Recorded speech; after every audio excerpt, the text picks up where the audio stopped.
Coucou! Comme tu as pu le voir dans le titre, je commence l'aventure YouTube. Et quoi de mieux pour commencer qu'une FAQ pour apprendre à mieux me connaître? Du coup, t'inquiète pas, les questions seront toutes écrites par ici au niveau du montage, mais moi elles sont écrites juste sur mon cahier, juste là. Du coup, si je regarde là, c'est vraiment parce que je lis les questions et vu que je les connais pas par cœur, c'est compliqué. N'hésite pas à t'abonner et à activer la cloche surtout pour ne rien rater de la Happy Families. Du coup, je pense qu'on peut commencer. Bref, du coup, c'est quand tu voyais déjà derrière tes premiers symptômes. Donc, il y a certaines questions que je vais pas répondre par contre parce que j'ai décidé d'en faire des vidéos. Du coup, pour cette première question, je vais pas y répondre parce que y aura une vidéo spéciale sur mon premier trimestre de grossesse. Deuxième question, as-tu certaines peurs pour les débuts postpartum en tant que mère solo? Alors oui, j'ai certaines peurs. J'ai peur de pas réussir à bien m'en occuper, j'ai peur de pas mal de choses en fait, et je pense que c'est normal étant donné que je vais être seule et que je vais vivre cette aventure toute seule. Mais après, je m'en fais pas trop non plus parce que voilà, je me suis toujours occupée d'enfants, même si quand c'est le sien, c'est totalement différent, je le sais très bien.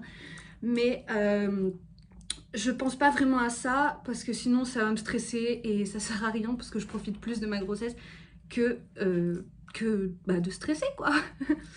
Troisième question.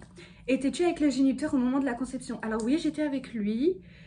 On s'était remis ensemble depuis pas longtemps, mais voilà, je vais pas m'étaler sur le sujet parce que voilà. Comment le géniteur a appris la nouvelle de ta grossesse? Ça a été un peu bizarre parce qu'au début il était assez content. Le premier mois il est resté avec moi, mais le deuxième mois, enfin arrivé dans mon deuxième mois, il est parti. Voilà. 5. Es-tu entourée malgré tout? Alors oui, je suis bien entourée. J'ai mon frère, j'ai ma soeur qui est la marraine de mon bébé. J'ai mes nièces qui sont là aussi pour moi, hein, même si elles sont plus petites. J'ai ma maman, j'ai mon papa. Je veux dire, quoi de mieux? 6. Pourquoi ouvrir une chaîne YouTube? Pour pouvoir partager avec vous mon quotidien de jeune maman, du coup, de jeune maman solo. Et voilà, tout simplement. Et j'avais juste envie de me lancer dans l'aventure YouTube et tester, voir ce que ça donnait, ce que ça donnerait plutôt, du coup. Comment vis-tu ta grossesse? Franchement, je la vis bien. J'ai pas à me plaindre sur ça, mais du coup, j'en parlerai un peu plus dans la vidéo de mon premier trimestre.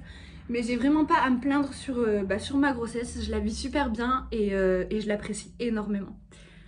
Du coup, les 3 premiers mois, du coup, ça va être une vidéo. Ta date d'accouchement. Normalement, c'est le 16 juin. Mais à voir, peut-être que bébé arrivera avant ou après, on sait pas. Vas-tu être active sur YouTube? Je vais essayer de l'être le plus possible en tout cas. Et il faut surtout que j'arrive à trouver la motivation de faire les vidéos, de tourner les vidéos. Parce que celle-ci, ça fait au moins, sans vous mentir, 3 mois je crois que je suis censée la tourner et que je la tourne que maintenant en fait. De quoi va parler ta chaîne? Elle va parler un peu de tout. Parce qu'il y aura des vlogs, il y aura des morning routines, il y aura mon quotidien de maman tout simplement, enfin de maman solo du coup. Et voilà, tout simplement. Quel est le sexe et as-tu déjà le prénom? Du coup, c'est une petite fille et je sais que c'est une petite fille depuis les 12 SA. Et pour le prénom, du coup, mon Instagram est en lien dans la description. Donc, je vous invite à aller voir parce que j'ai dévoilé le prénom avant la naissance. Donc, voilà. Ah, mais c'est pas vrai! Voilà. 17. Stressée pour la fin. Pas spécialement parce que je me pose pas encore cette question et je réfléchis pas vraiment à la fin, ni à l'accouchement, ni autre.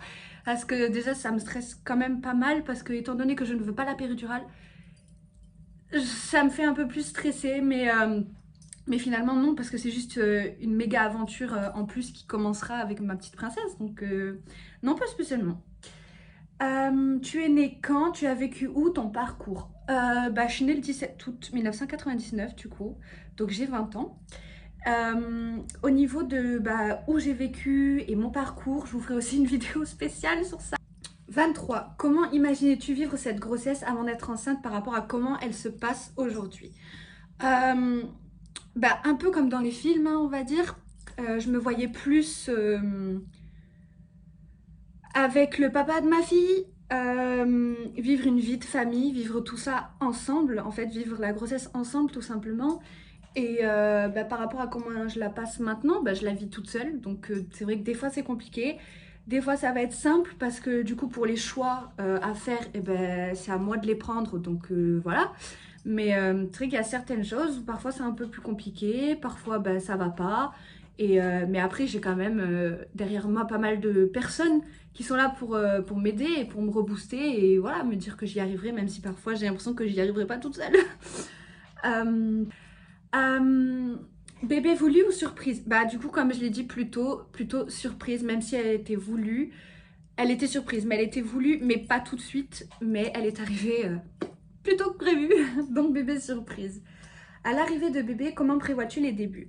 Ben, pour commencer, j'aimerais l'allaiter, j'aimerais pouvoir faire le cododo, le portage, etc.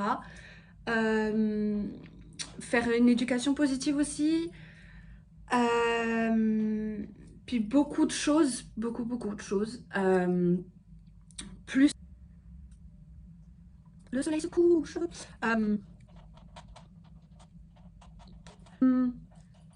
Si ça aurait été un garçon, tu aurais choisi quoi comme prénom? Alors bah du coup je le dis pas parce que si jamais dans les années à venir je retombe enceinte et que c'est un garçon, bah je garderai le prénom que j'avais choisi en fait du coup donc bah voilà, je vais pas vous le dévoiler.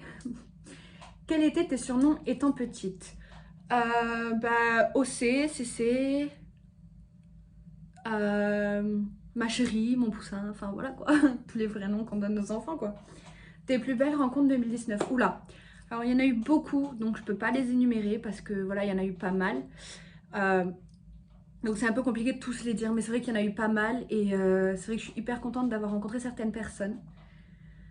Couleur préférée, bleu très clair. Quelle couleur pour la chambre de bébé? Je suis plus dans le rose blanc gris, dans les couleurs très... Mais un rose pâle, bah, un peu comme mon t-shirt du coup. Mais de toute façon, je vous ferai une vidéo sur ça, sur l'évolution de la chambre de ma fille, sur l'avancement, la construction des meubles, la déco. 36, combien as-tu de tatouages? J'ai... en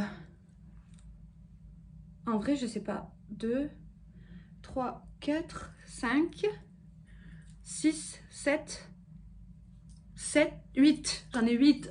J'allais oublier celui que j'ai là. J'en ai 8 en tout. Du coup, c'était la dernière question. J'espère que la vidéo vous a plu, que les questions vous ont aidé à apprendre à mieux me connaître pour faire partie de l'aventure de la Happy Families.